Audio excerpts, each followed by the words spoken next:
जय हिंद। आज इस वीडियो में हम आपको बताने वाले हैं कि बिहार सीजीएल 4 से संबंधित सारी जानकारी, जिसमें आपका सिलेक्शन प्रक्रिया, कब तक वैकेंसी आएगा और कितना कटअप रहता है और कितना सीट आने वाला है, और आपकी इसकी तैयारी कितने अच्छे तरीक़ा से बहुत कम समय में कर सकते हैं, या फिर आपको कौन कौन सा बुक प्रेफर करना चाहिए। तो चलिए दोस्तों, हम वीडियो को शुरू करते हैं। शुरू करने से पहले हम आपको बता दें कि आखिर इसका सिलेक्शन प्रक्रिया क्या है, और सिलेक्शन प्रक्रिया से पहले ये बता दें कि इसमें सबसे जो सबसे अच्छा जो पोस्ट होता है वो क्या होता है, तो वो है एएसओ का। लेकिन सुनने में आ रहा है कि इस बार का जो बिहार सीजीएल 4 आएगा, इसमें दो बड़े बड़े पोस्ट को ऐड किया गया है। तो उम्मीद है दोस्तों कि आप, जैसे क्या है ना कि जब आपको पता चल जाता है कि बहुत अच्छा पोस्ट आने वाला है, तो तैयारी में और आदमी जान डाल देता है। तो चलिए शुरू करते हैं। देखिए, अभी नोटिफिकेशन आया नहीं है, लेकिन 1 महीने के अंदर में इसका नोटिफिकेशन आने वाला है। ठीक है, हालांकि इसको तो आ जाना चाहिए। अब तक तो एग्ज़ाम भी हो जाता प्री का 1-2 महीने के आसपास में,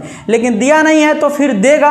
और आप बारीकी से तैयारी करते रहिए, आज नहीं तो कल वैकेंसी आएगी और आपका तैयारी होगा तो नौकरी निश्चित होगा।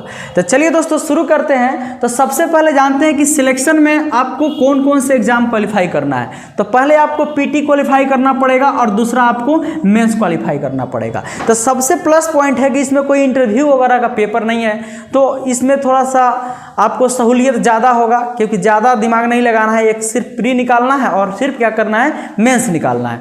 अब देखिए पीटी में क्या क्या पूछा जाता है। तो पीटी में जो सवाल पूछा जाएगा उसमें टोटल नंबर ऑफ क्वेश्चन होगा 150 और टोटल मार्क्स होंगे 600 का, और एक क्वेश्चन के लिए 4 नंबर आपको दिए जाएंगे। और जब आप निगेटिव बना देंगे तो आपको 1 नंबर काट लिया जाएगा। कहने का अर्थ कि एक क्वेश्चन आप जैसे गलती बनाते हैं, 1 नंबर आपसे काट लिया जाएगा, यानी कि निगेटिव हो जाएगा 1/4। अब ध्यान दीजिए, इस 150 सवाल के लिए आपको 2 घंटा 15 मिनट का समय दिया जाएगा। और ये जो पेपर होगा ना, ऑफलाइन मोड में होगा और OMR टाइप होगा। ठीक है। अब दूसरी बात कि जैसे बिहार एसएससी का जो पेपर होने वाला है, उसमें एक नोटिफिकेशन आया है कि ऑनलाइन पेपर होगा। हो सकता है कि इसका भी ऑनलाइन हो, अभी कोई क्लियर नहीं पता चला है। लेकिन जैसे नोटिफिकेशन आएगा तो उसमें हर चीज़ मेंशन रहता है। लेकिन बिहार सरकार को क्या कहिएगा, offline paper Bihar SSC inter level वाला का भी था, लेकिन बाद में नोटिफिकेशन ऐड करके ऑनलाइन कर दिया गया। तो रूल चेंज होते रहता है, इसमें आपको नहीं सोचना है। लेकिन ओवरऑल जो पैटर्न होगा यही पैटर्न होगा। अब सिलेक्शन कितना लेता है, तो जैसे मान लीजिए कि आपका जितना सीट होगा उसका 5 गुना कैंडिडेट को मेंस के लिए क्वालिफाई करता है। ठीक है, जैसे मान लीजिए कि आपका 2000 सीट आ गया, तो 2000 का 5 गुना आप कर दीजिएगा तो 10,000 के अप्रॉक्स जो है कैंडिडेट को मेंस के लिए एलिजिबल रखा जाएगा। यानी कि देखिए, इस बार तो पिछले बार से ज़्यादा वैकेंसी आने का चांस है। ठीक है। अब क्या करते हैं कि ये जो पीटी का जो नंबर ऑफ क्वेश्चन 150 है, कौन कौन से सब्जेक्ट आते हैं पहले इसको देखते हैं। देखिए, पीटी का जो सब्जेक्ट है उसमें है आपका पहले जीके। तो जीके जो है उसमें 50 क्वेश्चन का जीके का सवाल आपसे पूछा जाएगा। और उस जीके में कौन कौन सब्जेक्ट होगा, तो हिस्ट्री होगा, ज्योग्राफी होगा, पॉलिटी होगा, इकोनॉमिक्स होगा, बिहार से रिलेटेड होगा और करेंट अफेयर्स होगा। ये जो जेन्युइन आप देख रहे हैं, हिस्ट्री, ज्योग्राफी, पॉलिटी, इकोनॉमिक्स और करंट, ये सभी एग्जाम में पूछे जाते हैं।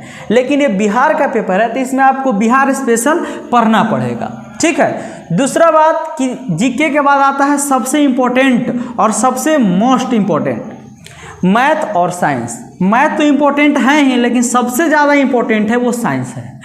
मैथ और साइंस को मिला के टोटल नंबर ऑफ क्वेश्चन होता है 50। अब मैथ में कौन कौन से टॉपिक पूछे जाते हैं ये आपको बताते हैं। देखिए, मैथ में जो आपसे पूछा जाएगा नंबर सिस्टम, अरिथमेटिक और एडवांस मैथ। ठीक है।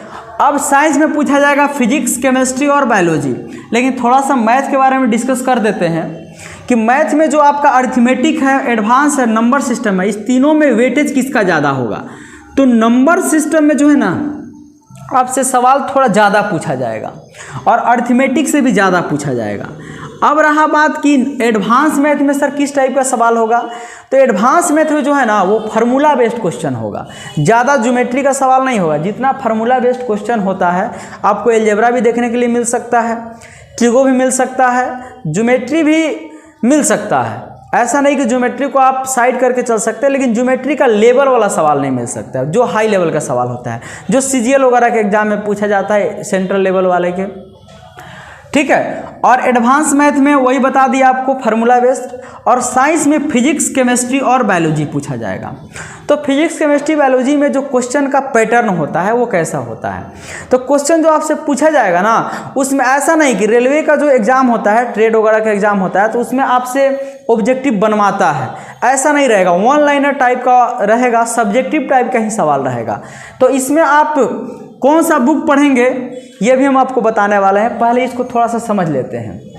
देखिए, history, geography, polity, economics, Bihar current के लिए आप कोई भी एक बुक उठा सकते हैं। आप यूट्यूब पे देख लीजिएगा कि बहुत सारे एक्सपर्ट हैं जो लोग सिलेक्शन ले चुके हैं, वो लोग प्रीफर करते हैं कि आप लुसेंट का सब्जेक्टिव पढ़िए और लुसेंट का ऑब्जेक्टिव पढ़िए। ये दोनों पढ़िएगा तो ये सारा कंप्लीट हो जाएगा। लेकिन मैथ के लिए हम आपको बता रहे हैं बहुत ही शानदार बुक। देखिए, मैथ के लिए एक बुक आता है एनटीपीसी का यूथ करके बुक आता है। और एनटीपीसी का ये बुक जो आता है, इसमें घटना चक्र में जैसे सॉल्यूशन नीचे दिया हुआ रहता है ना, इस यूथ के बुक में भी आपको दिया हुआ मिल जाएगा। तो आप उस बुक को लेकर के बना जाएंगे ना, अगर आप 50% भी कवर कर लेते हैं तो आपका मैथ कंप्लीट हो जाएगा। और साइंस के लिए आपको एक काम करना होगा। साइंस के लिए आपको दृष्टि प्रकाशन का एक क्विक रिवीजन करके बुक आता है, वो बुक ले लीजिए। और ऑब्जेक्टिव बुक ले लीजिए, किसका, तो लुसेंट का। अब लुसेंट का ऑब्जेक्टिव ये जो सारे सब्जेक्ट का आता है वो नहीं लेना है, एक लुसेंट का सामान्य विज्ञान करके आता है, ठीक है। उस सामान्य विज्ञान को लीजिए और उसमें आपको सब्जेक्टिव भी होगा और आपका ऑब्जेक्टिव भी होगा। तो आप दृष्टि के क्विक बुक से आप रिवीजन करके और इसमें चैप्टर पढ़ के यहाँ से ऑब्जेक्टिव सब्जेक्टिव दोनों लगा सकते हैं, तो आपका बहुत बेहतरीन मैथ और साइंस का तैयारी हो जाएगा। और लुसेंट में सब्जेक्टिव ऑब्जेक्टिव करेंगे तो आपको आर्ट्स पेपर हो जाएगा। अब देखिए, रीजनिंग का जो है आपका, रीजनिंग में पूछा जाएगा वर्बल और नॉन वर्बल। तो रीजनिंग का कहाँ से प्रैक्टिस करें, तो यूथ का भी एक बुक आता है, ठीक है, वो एनटीपीसी के लिए।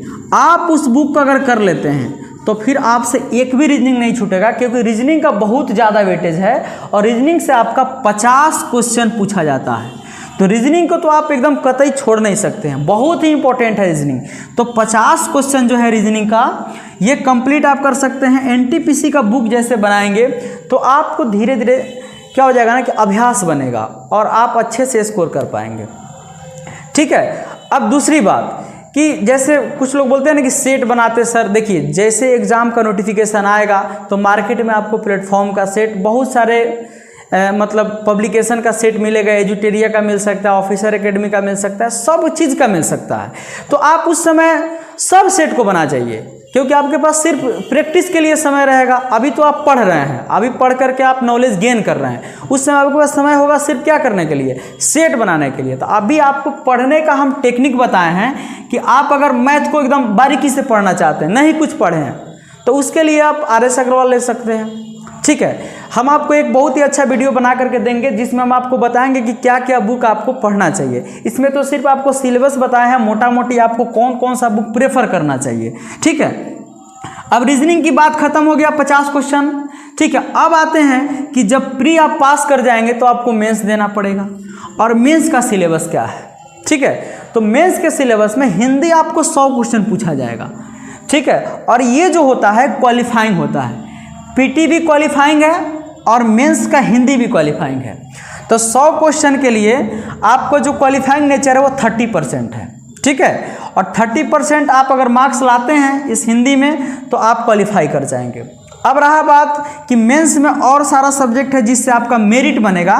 तो जीके 50 क्वेश्चन, मैथ 25, साइंस 25 और रीजनिंग 50 क्वेश्चन। जो प्री का सिलेबस है वही मेंस का भी है, जो टॉपिक प्री में पूछा जाएगा वही टॉपिक मेंस में भी पूछा जाएगा।